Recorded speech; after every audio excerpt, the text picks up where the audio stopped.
the network for the AV industry. What are you listening to? This is AV. This is AVNation. This is AVNation.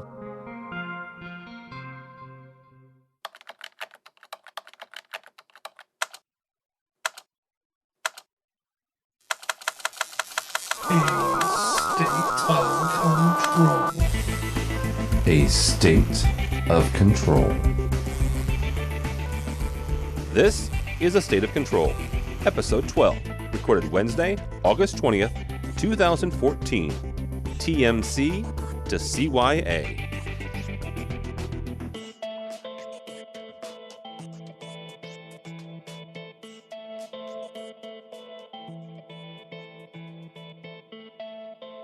This is The State of Control, the look behind the scenes, the podcast about, for, and by the controller automation segment, part of AVNation. My name is Tim Albright. I'm your host.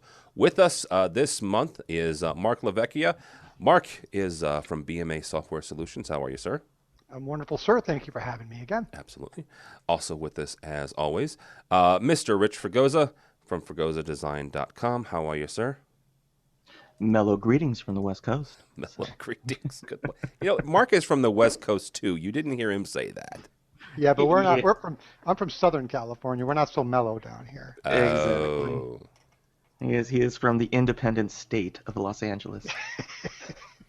Actually, I talked to Marc about doing some work for me in San Jose, and he's like, "Oh yeah, we can do San Jose." So yeah, this and the other. So anyhow, I'm from St. Louis, so anything like west of the Mississippi is all California to me. So I don't know.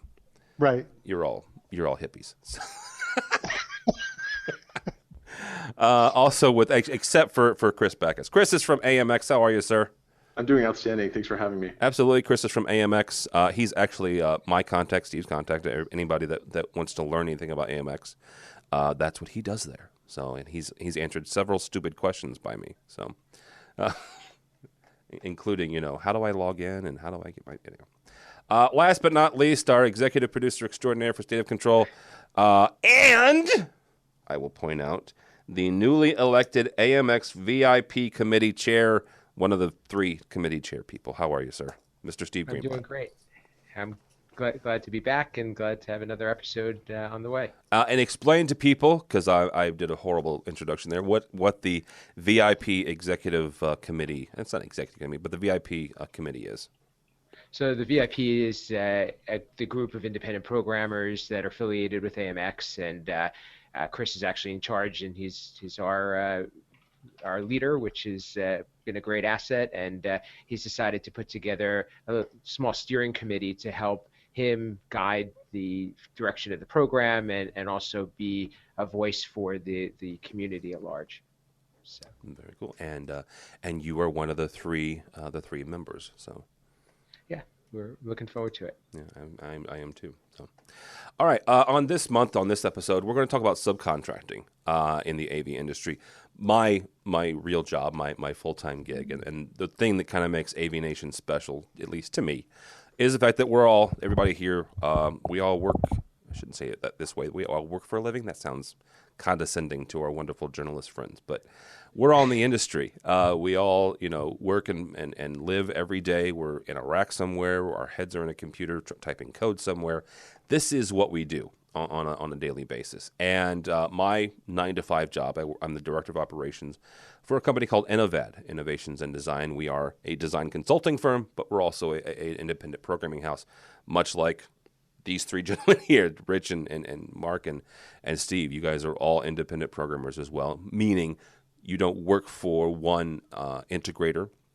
You don't work for one manufacturer writing code. You are hired out by either the end user or the integrator at some point to write code, whether that's AMX or Crestron or Extron or whatever the code is.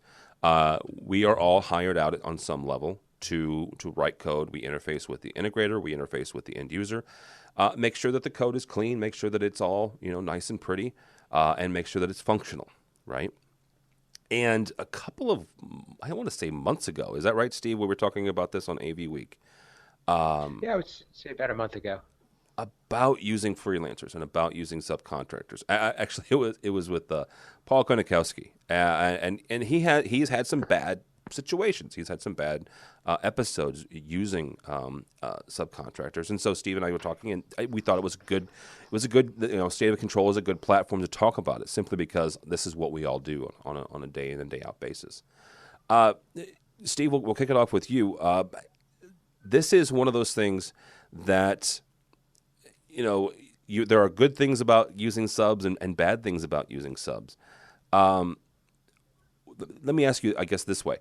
What would be, as you're talking to a potential client or you're talking to a potential integrator, what is the reasoning? Like, what's the thought process that leads you or leads the integrator to hiring a subcontractor like yourself? Sure. Well, I guess it does depend on your audience. So taking it from an integrator's perspective, one of the things each of us as independent programmers, we all have a little bit of specialty, whether we're regional, whether we have strengths in a certain area, commercial, residential, whether it's larger projects, or maybe it's somebody who can turn things around very quickly, have more flexibility in scheduling. So for an integrator, they have to look at what is the demand on them, what is their business model, what we could bring to the table as an independent is giving them either the ability to take on projects that they wouldn't already be able to take on, whether they have in-house staff or not, maybe being able to go beyond the boundaries of the projects that they're comfortable with. For a large project, you could be working on it for 6 months to a year. Do you want to tie up your main programmer on one project? You have to ask yourself all these things. And also as a selling point that I like to bring and remind people of is that we get the ability, we have the knowledge of working with so many different integrators and so many different applications and end users, and we bring all of that to the table. So you can learn from other people's misfortunes sometimes, and I think that there's a lot to be said for that, because I believe as a independent programming or solutions provider, we help our customers do a better job, and we help them strengthen their company and their products. All right. Yeah, and I agree with that. And one of the other ones that I would say is that you expand their offerings, right? You expand what they can offer. I mean, whether that is, again, AMX or some other type of programming, you give them the ability to go beyond what they're currently offering. Mark, from your standpoint, when you're interfacing with integrators, what is it that you tell them that this is why you hire me? Well, interestingly, all of our business is 100% of our business goes through integrate. Well, 99%. We have a friend that we help, but 99% of what we do. He's been friends of ours since we were a Crestron, and so but 99% of our business is all through commercial integrators. It's always been that way, and one of the things that we have found as a result of this is that integrators are going to come to an independent programmer like ourselves or Steve or anybody else for a couple of reasons. The first reason is they're overbooked. They don't have the time to get to a project. Their programmers are already busy. They can't get to it. I need somebody to zip in here and whip up this little code. It's just 3 rooms. They combine. There's 18 displays. There's 47 inputs, and it's just hang and bang. It's no big deal, and we have to turn it over by Wednesday. So you'll get that quite a bit. What you'll also get is more often is, can you help me out? I just spent 8 years getting this guy in my office, trained, certified, this, that, and the other thing, and he's certified in Crestron, he's certified in AMX, he's certified in BIAMP. He's got this, if he was to do a webinar, his entire wall behind him would be filled with plaques and pictures and certificates, and he just left me to go out on his own. Wow. And so I don't want that to happen anymore. And so what we tell everybody is, look, if you're going to come to work with us, at least, this is going to be a long-term partnership. If you need me, if we actually put this on our website. If you come to me because you have a project that got lost somewhere and you forgot to do the programming and all of a sudden you need to turn it around quick, I'm not your guy. There are guys that will do that. They're usually one person hang and bang shops that'll take their car and go with a laptop and figure out your problems for T&M. But for us, the margin in programming for an integrator, and the reason an integrator can use us, should use a sub like us, is because once we get used to each other, once we're working with each other, then the margins increase dramatically, because now I'm doing systems that you've done. I'm used to your engineers. I'm used to your systems. I'm used to your products. I'm used to your flow. I'm used to your schedule. I'm used to your field engineer. Who's going in the field to do this? That clarity does more to increase an integrator's margin than probably anything else that we can provide for them. But it starts with, why do you need a sub? And from our perspective, if you need a sub because you're in a jam, then that's fine. But if you need a sub because your current model isn't working, that's a different conversation. And it's one that you need to nurture slowly. You start with little jobs. You start with little hang and bangs. Give me a little button panel or a couple of rooms with a basic display and video conferencing. Let's not just jump into a big job that's due quickly because you forgot it. Steve and I talk a lot about plan your work and work your plan. If you're an integrator who's looking to go down the road of subbing, it doesn't have to be just a programmer. It could be any type of sub work because it's very popular right now. You need to enter it as a partnership long term and nurture it, not try to rush into it. Yeah. Rich, you have a different business model. Let's be honest. You've done conference rooms in the past, but you have famously said, at least to me, you're a digital concierge, right? That's what you do. You interface a lot with residential and homeowners, but you also work with architects and with integrators as well. To Mark's point, when they're talking about their business model and their business plan, when would you prefer, I guess, to be brought into the conversation as a sub?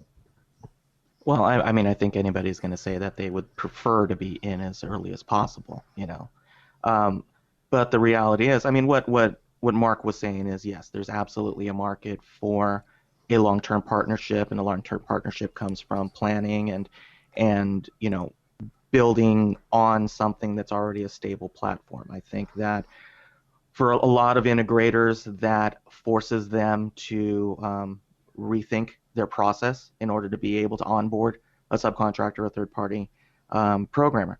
But there are other companies who are just in over their heads. Let's face it, they're screwed. They know they're screwed, and at one point you just have to be able to stop in. And again, it depends on your model in terms of the subcontractor. It does come down to, I think it's it winds up being your corporate culture, how you operate in terms of as an integrator, but also as a subcontractor. Some subcontractors are, they're mercenaries, or we would call it the professional save-aser. Right. I'm a professional save-aser. And that'll be $45,000. But then there's other guys like me. And my model is that I'm kind of a cooler. That's what I come in. I come in when they are completely in over their heads, and they don't necessarily see the way to get from point A to point B. And so where my partnership is built from is actually under fire. It's coming in and saying, all right, you're in trouble. And rather than beat you about the head about this and say, this is what you did wrong, you're going to pay a fee. I'm going to guide you through the process, and more than anything else, I'm going to step you through so that we don't repeat it again. The end result is still the same. You need a working project. The introduction sometimes is different, and I think that some companies are better suited for it than other companies, and it's just because of their size or their process or whatever it is. Two things can be equally true. Both of those cultural personalities can operate in tandem. It's a matter of finding out, okay, this person, it's easy to say, I'm responsive, I deliver, I'm organized, I'm, all of the things that we put as blurbs on our website. The difference happens is, okay, we hit the site, and yeah, it happened. It was rough, and again, I did learn we did meet your field engineer. We now know how he works. We now know how he operates. But the partnerships work two different ways. You can either come in as a paid facilitator. Here's your goals are. Here's your drawings. Here's everything else. We've got a schedule, and away we go, and we guarantee that it'll be done because that's what we do for a living. And then there's the other side that says, you don't know what you're doing yet. We understand it. We appreciate it. I'm like I said, I'm not going to knock you around the head over it. Yeah, you could do it better, but okay, here's where we're going to fill in. And that kind of delineates the difference between whether you're a contract programming firm or whether you are a kind of an outsourced technology firm, I think is how I see it. And different models are going to come in. And I think that when dealing with the integrator, that winds up being kind of the first part, which is who are you guys as a company? And if as a company you prefer to deal with structure, that's how you work best, then you need to find the right fit. And like Mark said first, if you need somebody turned around and you need it now because you're in a jam, we're not your guys. That's a very important no, and that's a no that companies will respect, because the companies that say, okay, yeah, we're out of it. There is the other company that says maybe, hey, look, you got 65 boardrooms or 200 college classrooms, that this is a year-long project, and yeah, it's a wonderful project for you and the fees, but say a company like mine says, I ain't your guy, because we don't ramp up that way, because our business model is based on something completely different. Again, that's a very respectful no at that point, because it establishes what the playing ground is. I found over the years, it really is a matter of first, as a subcontractor, determining what your identity is and figuring out what you do well. Yeah. And then at that point, when you work with an integrator or you're brought in by a consultant, or in my case, residential, and a homeowner calls because of an architect made a recommendation, or I work with a lighting designer, or X, Y, or Z, however the project comes. Like Mark and I mean, we work a lot by referral, and the reason why is because we've come in not the best situations and tried to make everybody look good, and not take any credit for it most of the time, because it's really not a. Go ahead. I wanted to add one thing from the integrator perspective. The moment that an integrator reaches out to an independent programmer or independent sub for something like that, one of the first questions they need to answer, and they need to answer it themselves first, honestly, before they ever answer it to us, is why are they calling us? How have they been in business for all this time, and now suddenly they're coming to us? And it's important for them to understand and ask that question internally, and answer because we're going to ask them. And it's not good enough to just say, well, this project, we're just overbooked. Is overbooked something that you do all the time? Do you overcommit all the time? Because when I know we laugh, but if you commit and overbook all the time, then when it's time to commission this system and you've got somebody at another job because you've run out of money on this job, who's holding the laptop? So it's important to admit that you have a problem and understand why you have a problem, and maybe you don't. Maybe you're coming to us from a proactive standpoint, but integrators need to first ask themselves, why are they reaching out like this, and answer it honestly.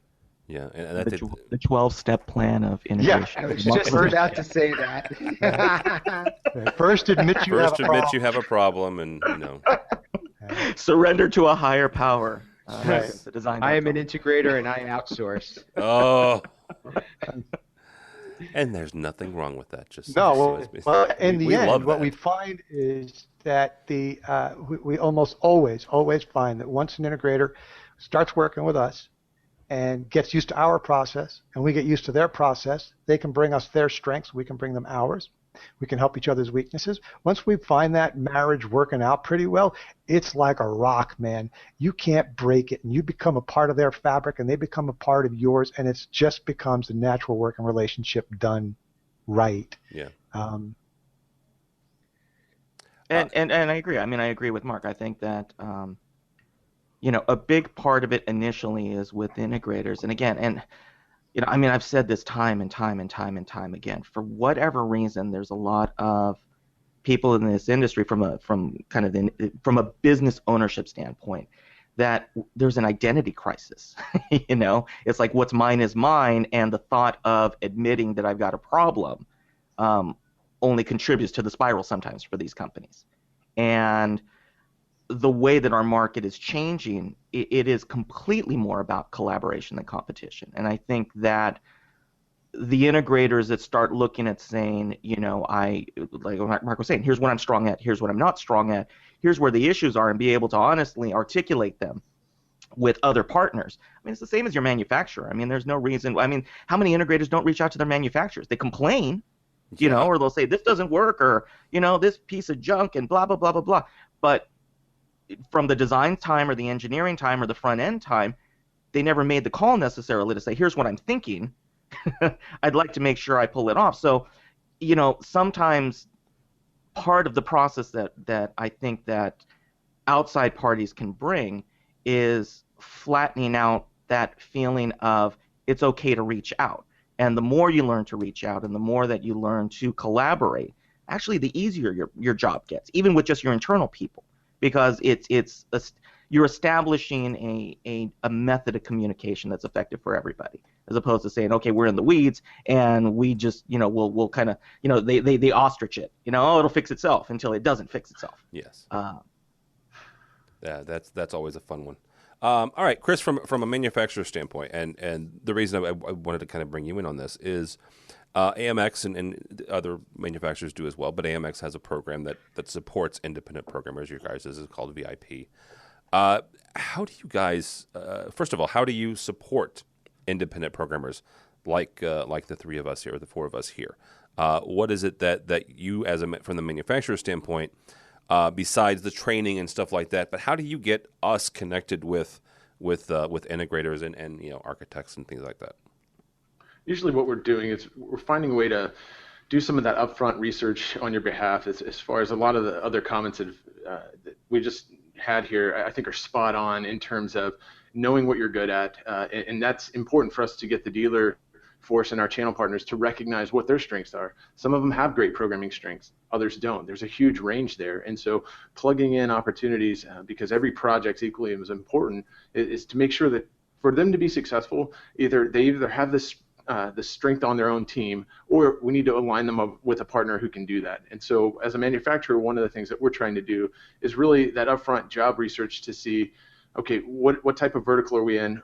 Is that vertical really well aligned with that dealer? Because maybe the dealer put out a particular bid quote into a project that they just kind of had a chance at, but maybe they didn't know what they were getting into. They became the low bid, and when they were the low bid, they now they have the job. And so now they're in an area where they're kind of not really on a strong playing ground for them, and they're needing strengths and different capabilities that maybe they haven't had before on other projects. And so as we recognize that, we can help really encourage the use of independent partners to come in and help them fill in those strength deficiencies that they have in that kind of gap analysis. So I think awareness is one of them. The second thing that we're doing is really just trying to elevate the independent community as a whole through training and through standards. And so, like the Infocom Independent Programmer Council, when it was still around, trying to create a certification for independent programmers or just programmers in general, I think one of the things that we can do as a manufacturer is really hold our members to a higher standard. And so, to that point, we require all of our members to have industry certification above and beyond just AMX certification, because we recognize that you're coming in contact with a number of different trades and different product lines, not just the AMX product line whenever you're on an AMX job. So from a training perspective, we're requiring that of members to have that other confirmation for the end user and the dealer partner to really see that these people are professionals and this is what you do every day. A lot of times I'll give the analogy, and I'm sure you do too when you're in front of customers, is more of a general practitioner as a doctor or a specialist. And so most firms I would liken to be a general practitioner. They have a guy on staff, maybe a couple of guys on staff that are programmers, and they can do your run-of-the-mill jobs. But as Mark pointed out, every once in a while you get this integrated command and control center that's got just something above and beyond what they're doing on a normal hang and bang kind of thing, and they need to bring in a specialist that's going to make them look good. I thought Rich brought up a great point as far as really just ultimately being a complement to the entire team, and such that everyone walks away with a great feeling and the end user gets the product they were looking for. So to your original question, the way we're really trying to promote that is through awareness, aligning partners within projects that are really aligned to their specialties. Sometimes the dealer has that specialty, sometimes they don't. And when they don't, we have to really recommend and strongly encourage them to go out and seek a third party, and we can provide that referral when needed. And how do you, I guess the better question, at least from me, is how do you do that? I mean, there have to be, probably regionally, Steve's on the East Coast, Rich and Mark are both on the West Coast. If somebody called up and said, "Hey, I'm in New Jersey, I'm in New York, I need an AMX system that's pretty, extensive or involved." Is there a list of, this is our top programmer in New Jersey, and this is our second and third one, or is it just pretty much, here's our list, knock yourself out, go ahead and check? I will tell you that before I took this over, it was here's our list, alphabetical, and it was a blurb, on the AMX website. Yeah. I didn't like that, and so one of the things I wanted to change was how do I align to, I guess, looking at it from the lens of a channel partner that's coming to the website looking for help, because when we recognize we need help, it's not always early in the process. And so rather than have that dealer partner call a bunch of different providers to see what they do, I really wanted to make a concerted effort to get that kind of information out on the site. And so today, if you look at the AMX.com website and you go to the partner page, what you'll end up seeing is a list of these key strategic skills, I would say, from a programming perspective. I do education, I do residential, or what have you. I have these particular skill sets so that very quickly I can find out geographically where you're located, but also what skill set you offer and what verticals you align to. I know everyone on the panel here is a programmer, and most people would say we program anything that has an API or some kind of protocol document, and that's true. But I think the reality is there's things that we're special at, and there's things that we're really good at. Maybe I have a firm that does more government work, that's more multi-security classification environments, whereas if I stuck them in a residence, they would probably be okay, but it would not be a smooth experience, and they wouldn't know how to anticipate those particular questions and subtleties that pop up in that environment. So for me, what I've done is kind of created this entire referral program criteria and grade sheet, and it's still being refined as far as we're seeing what's working and what's not. But when a referral request comes into me, I'm already looking for vertical and geography, and I'll give that usually a regional sales manager that's asked for it. I'll give them a list of about 15 names, and that first tier of names is just here are the closest breathing bodies that know how to program AMX to you that are a part of my program. Yeah. So that's a very loose referral, right? The second layer is here are the closest people that do what you're looking for. And the final tier is here are the best in the country, because sometimes the budget will allow for it or the job just demands it, that you're going to have that. So how do I rate that, right? Well, some of it's training, some of it's customer feedback, and then beyond that, we're looking at that vertical alignment, the geography mapping. I honestly did not recognize that some folks would not travel anywhere that a job would take them. I didn't see that when I originally built this grid and this criteria. And so I called one of the members and I said, I have a project that needs this. It's out in Oregon, but the provider was on the East Coast. And the provider said, we don't do anything out of our region. And I thought, oh, wow, this is a whole other consideration that I didn't really initially have. So I had to build that layer into my system as well to at least say, okay, where do you service? And what that does is two things. First, it lets the independent partner work in areas that they're comfortable with. And then second, it lets the dealer know that anybody I call on this list is going to be able to service my project, right? To eliminate that awkward moment when someone calls and says, hey, I'm looking for residential in Iowa. Well, for them to immediately get shot down by the first person they called, that's not a great experience when it comes to independence, right? So essentially, I think by aligning some of these criteria, I think it's ultimately going to result in a better experience for a dealer partner looking for help, because they know instantly when they call somebody, it aligns with what they're looking to do. And something I would add to that, Tim, real quickly is the underbelly of it, because what he's talking about is very accurate. It's nuts on accurate in terms of the manufacturer's position.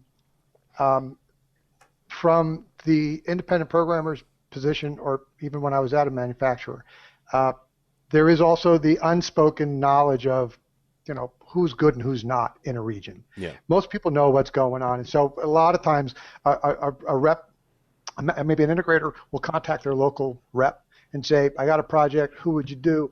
And instead of going through the process, like we just discussed, many times what will happen is they'll just go, look, I want you to call this guy. You knock on the door 3 times. You open the door, and then he'll come in, and you tell him that Vinny sent you, and then he give you some code, but you don't tell him I sent you. If you do that, you get more from the business than anything else. When people go to the website, you can tell. And I think Rich and Who's the good-looking guy on the right there? Steve. That would be Tim. Steve's the other one. Right. Tim's on my. Steve just got engaged, so he's unavailable. Well, I'm married, so I'm unavailable. But go that's ahead. That's why he's been so quiet. Exactly. He's getting practice.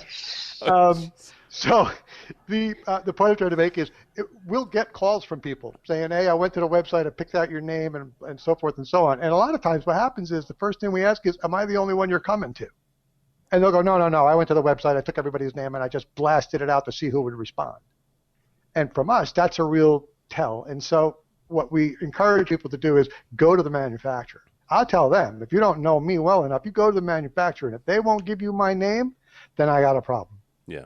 But the manufacturers or regionals should know who they like to rep, and I always tell people to go and check, because you know what, we're doing the same thing. We get a call from an integrator, and the guys I hope will agree with this. We get a call from an integrator. If we don't know them, we call the manufacturer, right. And we go, how long have they been online? Are they certified? Are they this? Are they that? Are they putting it in, or are they new? These are things that not only determine our pricing, but determine whether we even want to get involved with the project. Well, and that goes to, I actually had a client I was selling them on our services, and that was one of their questions. They said, and it was the first time I'd ever been asked the question. They said, how do they word it? Basically, will you work with trunk slammers? And if you're not familiar with that term, basically it's someone who gets Crestron, AMX, whatever the product is, third, fourth, fifth hand, whatever, and they're just, they're selling it at 1%, 2% over, 1 or 2 points over, and they just need somebody to code it. And my gut reaction, and I still kind of hold to this, is no. To Mark's point, I mean, these are people who don't have a relationship with the manufacturer, so they have no support, so they're leaning on you and your relationship with the manufacturer for that support. I'll ask the same question to you guys. I mean, would you work with someone who doesn't have a direct relationship with the manufacturer, Steve? Not even. The obvious answer would be no. However, there's situations. So, say you're working with an end user, mm-hmm. That they may not have the ability to buy product, but they're certainly supported by the manufacturer. Yes. So yeah. that would be one way where I would say they would qualify. There are situations, I think, where it can be something that's approachable, but I think everybody seems to have their own business strategy is what it comes down to. Does this customer, does this potential opportunity meet your target requirements? And I think we should all ask ourselves that when we're approaching anything. For us, over the years, and I know Mark as well. You start to narrow down the people that you feel are a good fit, and those people usually have very common characteristics. So does this opportunity fit in, and does this profile consistent with the other people that you work with? And if it's not, then chances are it's not going to work out well.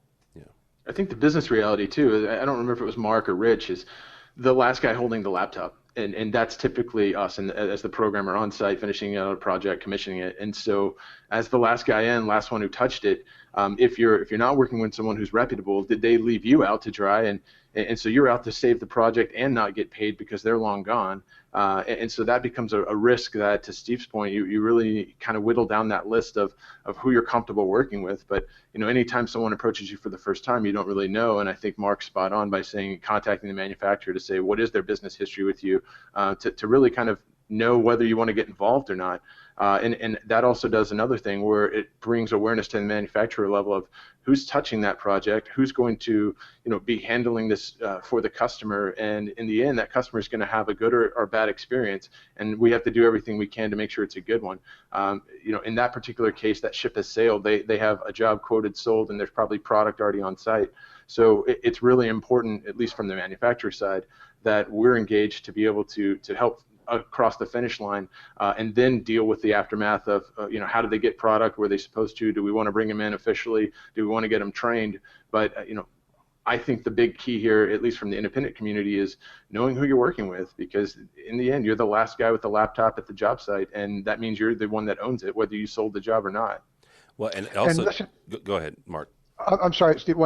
Tim, one of the things I wanted to add is, no matter what level you come in at, if you're just gray marketed some equipment and you've managed to pull this job off at no margin and so forth, you can find somebody to code that for you. Okay, there's somebody out there. If you've got a mid-level job, a high-level job, there is always somebody out there that will take your work. There are guys that advertise in our market from the independent programmers that have a flat rate of $40 an hour. $40 an hour, just send me your thing and I'll just get you, and there's no charge for change orders, and there's not includes travel and blah, blah, blah. And you're looking and you're going, this is a guy that's going to take the gray market project and put a guy at the job site for 2 weeks and charge him $40 an hour and hope he makes some money. It's a bad plan across the board for all intents and purposes. We run the minute we see it. I'm all for advancing the industry. I'm all for making sure that the customer has a good experience. But if somebody's got equipment and they've lowballed their way into a project, I'm not going to jump off that ledge with them. No way. I mean, it also depends too in terms of, like Mark was saying, is that they lowballed it and they came in and you can already tell that ethically they're willing to bend the line ethically. But I'm gonna issue a counterpoint. 23 years ago, I was an integrator, in custom, and we had several manufacturers that were saying, well, you guys don't have a store, so you're not a real company. Turns out that, obviously we became a very large company within our market. We just needed a break. And I remembered those vendors when time came around. Oh, who was it? Some of them aren't even around anymore. Well, there you go. And so I think the difference is there's the line in terms of how you help out. It's like, am I really being called in to be like, the Harvey Keitel in Pulp Fiction and help get rid of the body? Or am I coming in and am I just, is this guy in a situation who, is breaking in? And is this a matter of somebody who doesn't quite know yet? And so part of it is to bring them into the fold. And so it's, and there's a couple of different approaches at that. It's like, are you doing what's in the best interest of the end user and the client? And are you doing something in the best interest of the vendor, whether it's Crestron, AMX, whoever? Because at the same time, the job still needs to be done. And, if there is a way, again, it's kind of the West Coast vibe, man. If it's all about win-win, but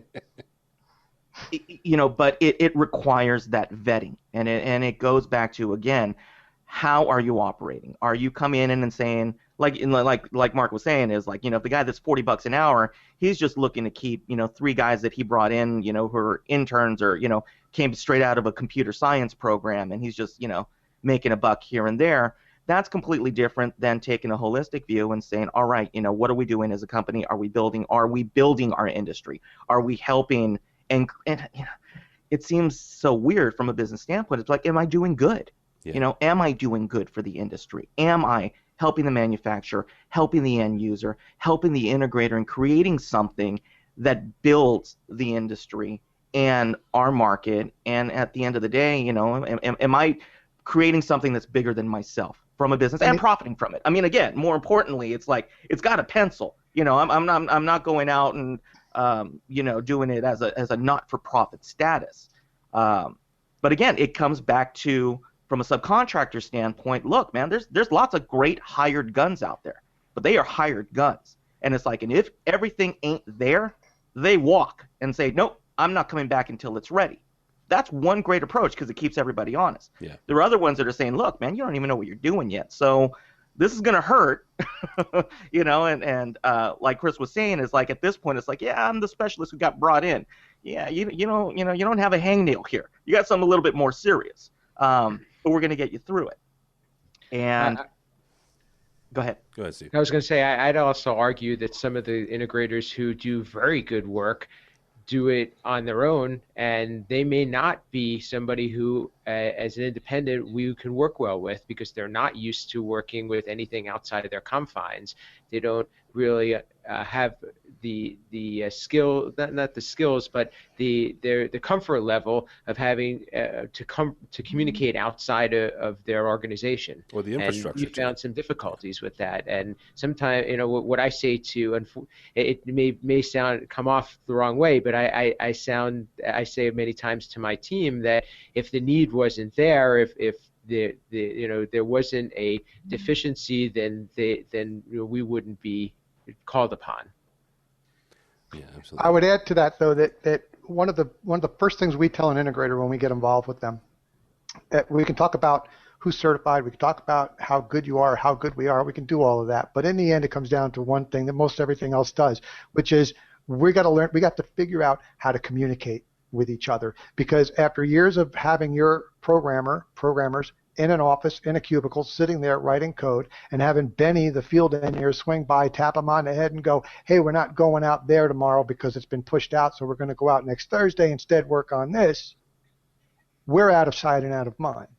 And if we don't maintain of communication with the integrator, then we show up the next day at the job site because we weren't sitting in a cubicle and they didn't tap us on the head.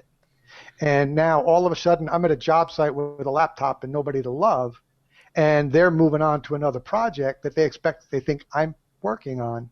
And so first and foremost, the communication has got to be drilled, and I think us as the sub needs to be proactive in that effort.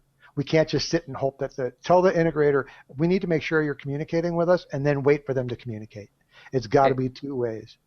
Well, and there's another thing. Let's also consider too that 10, 15 years ago, it was a lot harder to collaborate. All right. Yeah. I mean, we were still doing a whole lot by, 15 years ago, I was still hand drafting things. We have a cameo. Hold on a second. I'm going to return. Ladies and gentlemen, Trey Fregosa. Yay, Trey. All right. Oh, my God, there's more of them. All right. I found a plastic thingy you know why I found it? I know. I'm recording, sweetheart. I'll be up in a minute. My fault.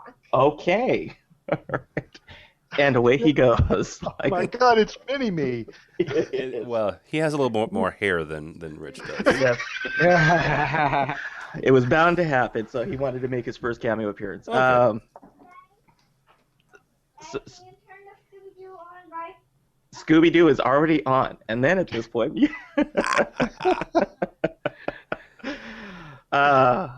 it's always fun. Live TV coming at you. I think what Mark was saying is exactly. It's about communication. I was talking about collaboration tools. I mean, 15 years ago, you were trying to fax things, or you were getting blueprints that are coming in. With different integrators that I work with, I've got 3 or 4 different collaboration tools that I use. That all of a sudden we're updating things live, real time. We're able to log in and we're able to share information, and that's, I think, the beauty now of where we're developing as an industry is that we're getting more and more tools to be able to operate seamlessly. And I think that's what Mark was kind of tying into, which is, hey, look, all you have to do is just add me to your Google Plus Calendar or whatever scheduling software that you use, and give us an email address if we're going to be doing long-term work together, so that I'm already part of the correspondence change and the scheduling change and your PMs and everything else. That tends to streamline things a lot more. Or if you're a remote office, I mean, again, there's now with high-speed internet, I know, I think you were mentioning earlier, it was like, you were talking to Mark about a project that's out of his market. Well, it doesn't matter anymore. Yeah. Really, it's like maybe you jump on a plane, but half the time you're like, hey, do you have an internet connection at this room? Right. Yeah, we do. Don't worry about it. Forget about it. Exactly. It's like, 3 knocks and Vinny shows up. We don't even have to worry about that anymore. Now it's just a matter of just credentials. Well, that's exactly right. What it comes down to is we've programmed all over the world without leaving our desk. The issue is not whether we have access to the system or not. The question becomes, do we have access to somebody on the other side who has some level of competence? And if you remove that competence, then it doesn't matter if he's in your backyard. Competence will destroy everything. Let's talk about that for a second. I know we're going to take a left turn here. So as the person hiring the subcontractor, right, where is your level of responsibility to make sure that you have someone on the other end that knows what they're doing? Because I know that all of us, and I just did this recently, where suddenly you're talking to someone who has no idea. I spent 2 hours the other day updating someone's software just so I could remote in and do what they needed done. So where is your level of responsibility as the integrator to make sure that the person on the other end, your employee interfacing with your sub, knows what they're doing? I can tell you what we do quickly, Tim, is when we start up with a new account, we have a meeting with them. We sit down with them and we go through what we expect from them. These are the tools that we expect on your laptop when your guy is in the field. This is the things that we expect them to be able to do. This is what we are going to ask them to do if this arises. And we'll spend a half a day with them, making sure we'll load their, we'll point them to the right software. We'll show them what we expect, how to capture data, stuff like that. We do all that up front. And we make sure, and we literally will train them, and they will train us on who their person is and how they like to work and the way they like to receive things, what format they like them in, how they like to get them, whether it's on the cloud or through their FTP set. We do all of that up front, so by the time the person gets into the field, we already know what's going on. And that's per project and programmer, because everybody's different. Yeah. It's not my company and your company. It's my person and your person. That's where you need to be able to do it. Yeah, that makes a whole lot of sense. All right, let's as we wrap up here, a couple of quick questions. And Steve, we're going to kick it off with you. What are the roles? I mean, as integrators are watching this or listening to this, and they're coming up a project or they're assessing their business plan, and saying, you know what, it may make sense for me to hire an integrator or a subcontractor, an independent programmer. And let's not just focus on independent programmers. There are independent CAD operators. There are independent design consultants. So we're all programmers, so that's kind of what we're talking about. But there are other subs as well.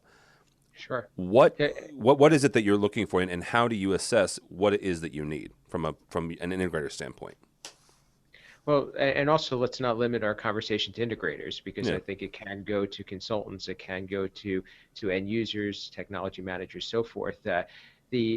I think the importance is to know that there's going to be a good personality fit. That's a good starting point, knowing that you work in the same manner, knowing that you can be comfortable with one another, and knowing that there's going to be reliability and there's going to be consistency, and we're going to be able to be honest with each other. I think one of the things that we run into very often is the behaviors that we see, especially in the beginning of a relationship, are based on their past experiences. So they may have worked with somebody who is unreliable, so they have to give them a date maybe a week or two before they really need something, just to make sure that they know that they're going to get it when they need it. Yeah. Also knowing that a site is going to be ready, and being able to be honest about that, being able to think ahead about scheduling.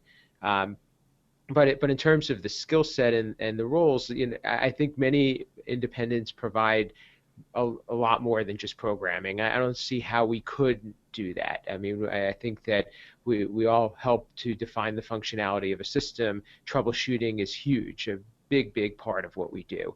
And then there are other things beyond that are specialty services. So do you need somebody to handle the DSP programming, the lighting programming? Do you need somebody to help you with design? Do you need somebody who also can carry a tool bag and make some terminations in the field, or fix some cables if you need them, close out commissioning, that type of thing? And every independent provides something different. So I think that conversation, it's almost like an interview when you're hiring somebody. You have to know what you need and what the counterpart offers, and see if that's going to work out well. And many times those impact pricing, and what we find a lot of times is that you look at a proposal and you say, well, this price is just for programming. That's crazy. I could do this in 4 hours. Well, it's not. We're not just providing programming. Yeah. Chris, when you're interfacing with the integrators that sell AMX, how are you advising them on what it is that they need to look for when they're subbing out work? For me, it really is, what are your needs and what are you looking for them to do? Like Steve said, most independents are doing services other than just control system programming. So if there are greater needs, then let's talk about them so that we can make sure that we get someone who's a close fit for you. I think Mark honestly hit the nail on the head when he said communication from the beginning to the end. That is the key. One of the things I know that we want to talk about was how does someone have a successful engagement with independents? And it's all, in my opinion, about communication. What is the scope? You're usually asking questions that some of them, frankly, don't get to until they're actually making the touch panel themselves or they're making the control. So asking questions up front, at least I've seen, has almost met with resistance at times, but I understand why an independent would do it. And I say resistance from the dealer channel from the perspective of if I'm asking what type of functionality I want and things so early in the sales process, as a programmer, I want to know those things, and because we want to quote them properly and make sure the scope is nailed down. As a dealer, they may not have gotten to that point yet because they just threw a number out there. So I think communication is the key there for folks to have a successful engagement with an independent. And I love exactly what Rich and Mark were talking about from a cloud services perspective to be able to share that kind of stuff. So how to pick a provider?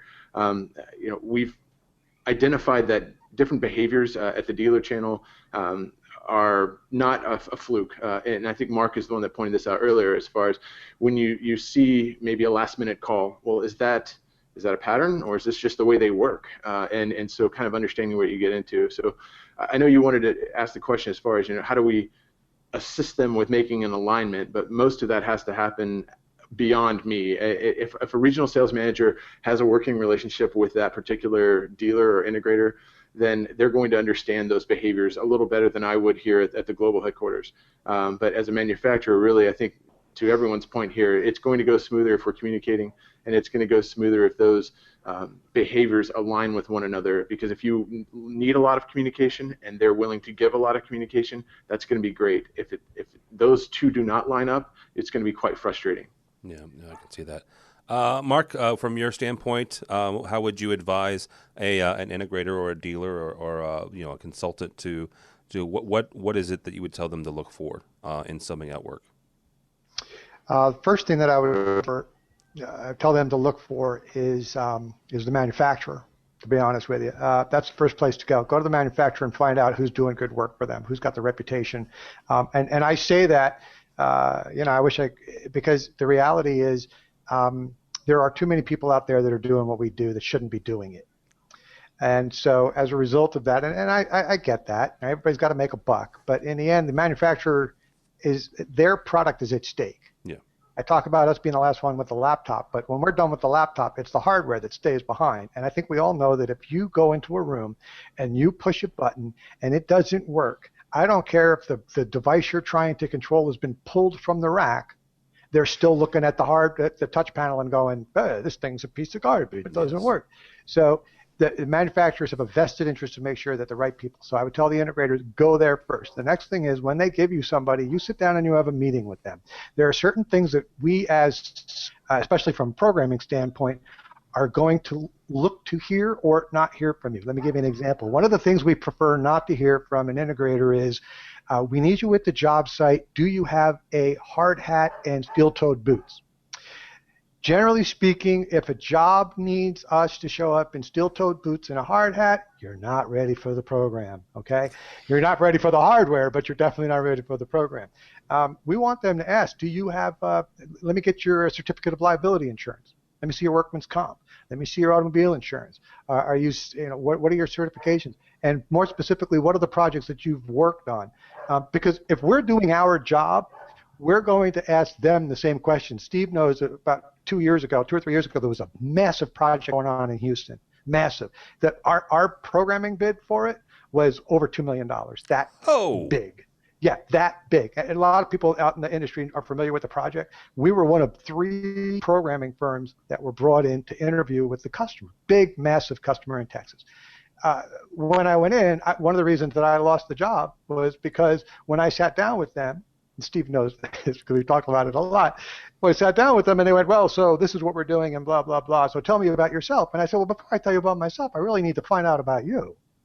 Who's doing this for you? Who's putting this in? Who are you working with? Who are your partners? Because I know you're trying to figure out if you want to work with me. I need to figure out if I'm working with you.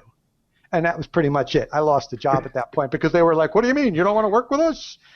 So we went our separate ways. But in the end, if it doesn't make sense for us, it doesn't do anybody any good if I'm in over my head and I can't bring you the services that you want. So as an integrator, once you've found who it is that you're talking to, you need to do your due diligence. You need to find out who's in charge. You need to find out what the scheduling is like, what their expectations are. If you don't know, say, what a functional drawing is, then we have a problem. If you don't know what a scope of work is, we have a problem. And it's key for them to really vet us. And I would add one thing, that I don't have a link for it right now, but Infocom, back the Independent Programmers Council, Steve and myself and a few other people put together a document called Best Business Practices for Independent Controls Programmers. And it breaks down everything that you should expect from a sub like us. I think they're doing the same with systems, with like installers and stuff now. But that data is out there. Go get it. If you don't hire somebody just because you're in a jam. If you're in a jam, don't hire somebody to fill that hole because you're just throwing people at stuff, and that's never a good plan. No, it's not. All right, Mr. Fregosa, you got the last word on this. How would you advise consultants and integrators, whoever it is, as they're hiring subs? Oh, I think the other fellows went over. I mean, obviously, let's start with all of this should be basic business common sense, right? So we're at these are the things that you should be doing, right? So this is kind of the classroom discussion of if you're going to be running an integration firm, these are the steps that you do. And, we break down the manual and here's communication, here's how it works.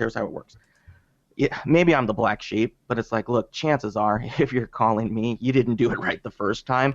I'm not going to beat you up over it. So the first part is be willing to work, be willing to work it out. And from a subcontractor standpoint, that's kind of the first red flag that occurs. Like Mark was saying, it's like, why did you lose a job?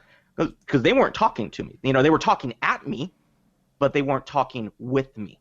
And there's a very big distinction at that point from a business relationship, because we're either you view me as a necessary evil, and at that point, I will never bring value to the project. It will never, ever happen. Or I'm a collaborator with you. And what I'm doing is I'm helping create, again, the whole holistic thing, 1 and 1 is 3. We're better because we're together. So I think the first thing that as an integrator you got to do is you got to figure out your attitude. Truly figure out your attitude. How are you approaching this project? Are you viewing it as, oh man, I got to grab these guys, and oh, it's a pain in the ass, and I can't believe that we're having to use subcontractors, ... Destined to fail. Absolutely destined to fail. Nobody will be happy. Every check you write out to me or Mark or Steve or whoever, you're just going to constantly be griping about it. If you come around and the other option is to say, okay, it's I'm going to somebody to help me find a solution, and let's figure out the solution so that we can build more successful solutions down the line. Then you sit down, and I absolutely am 100% with Mark. Is that I do not take on a project until I've had the opportunity to sit down, physically sit down, and talk with somebody, and get a feel for each other, because it is a marriage. It is a long-term relationship. Now, it's not a monogamous relationship, but it's still a long-term relationship. And this is where I point out that he's again in California, so it's all free love. Yeah, man, free love, man. Northern California. Yeah, exactly. It's for my glaucoma, man. It's for my glaucoma. Well, and I would echo that. Actually, I was thinking that exact same thing, Rich. Is that it's a relationship, right? Find out, to everybody's point, do your due diligence, have a sit down, and make sure it's someone that you can have a relationship with. Because if you just don't click for whatever reason, step away. And this goes for the independent programmer or for the subcontractor as well as the integrator or the consultant. If you're not feeling it, right, just kind of walk away, say thanks for lunch and have a nice day. And here's maybe you recommend 2 or 3 friends that they may have a good connection with. So. Oh no, and we've done it. And again, I think from a subcontracting standpoint, even the integrators. I mean, I've had projects that I've worked on. I've brought Mark in to help on some things. It was just like, hey, look, man, we're even from our industry, as third-party people, it's almost funny is that even the third-party guys think that they're competing with each other. So, I mean, there's all these different layers that occur. It's like, an integrator almost feels like we're pitting one against each other when we're not, in terms of from an industry and from our, niche in the industry. For me, it's a matter of saying, hey, look, sometimes what I bring to the party is just the ability to find the other pieces. Maybe I'm not the right guy. I would add that if you do get some work from Rich, this is just if you don't make sure that the pastrami has lettuce on it, he's going to be really pissed. You're going to work for Rich. One of the things I wanted to throw in real quickly was the vig on the pastrami was quite. The vig on the pastrami, man. You bring Rich the wrong sandwich, and it's a long day. One of the things that we adhere to internally, we call it the TMC principle, and we use this to guide us for all of our projects. And I recommend everybody to stick to this, which is TMC: time, margin, and competency. These are the three things that we need in order to be successful in a project. We need the time to get it done. We need the margin in the project because, quite frankly, we're not free, and competency. Everybody needs to be competent in what they're doing. And if you can sit down with somebody and meet with them and come up with those three things together on a project, then you've begun the steps towards a good, solid relationship long term. Yeah. That'll be a good last word, guys. This has been State of Control. We're talking about subcontractors. Thanks so much for joining us. With us for the first time, and he did a fabulous job, Mr. Chris Backus from AMX. Thank you, sir. Thanks for having me. Where can people find out more about you or AMX or the VIP program? Well, for the VIP program, AMX.com. For me, I'm not a prolific tweeter, so it's at AV Control Guy.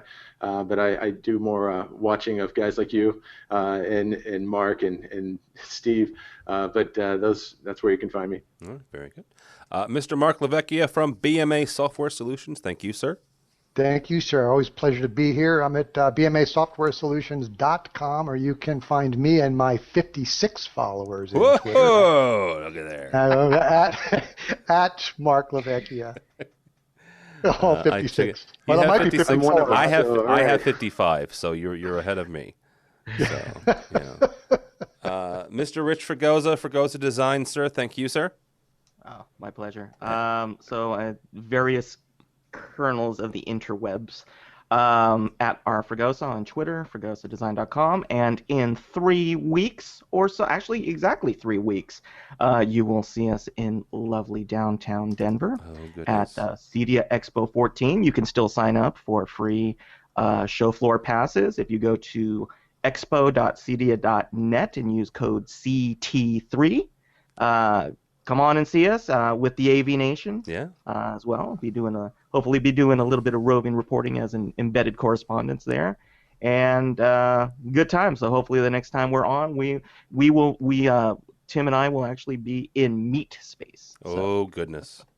I don't know that the universe I don't even know what is meat space. It's physical. At all. Physical.